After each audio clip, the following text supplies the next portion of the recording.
এখানে দেখেন এফ সমান A B C plus A not B C plus A B not C plus A not B not C, এটাকে আমাদের সরলীকরণ করতে হবে। তো দেখেন এখানে বিসি আছে, এখানেও বিসি আছে, তো আমরা এখান থেকে বিসি কমন নেব।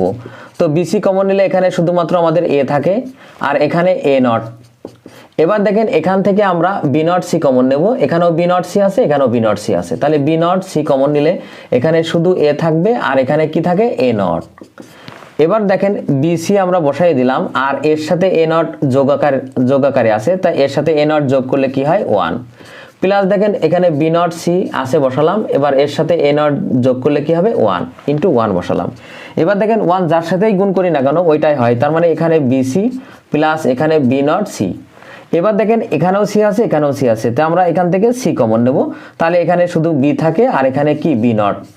এবার দেখেন সি বসালাম আর বির সাথে বি নট যোগ আকারে থাকলে সেটা 1 হয়, মনে রাখবেন এর সাথে এ নট যোগ করলে যেমন 1 ঠিক বির সাথে বি নট যোগ করলে 1।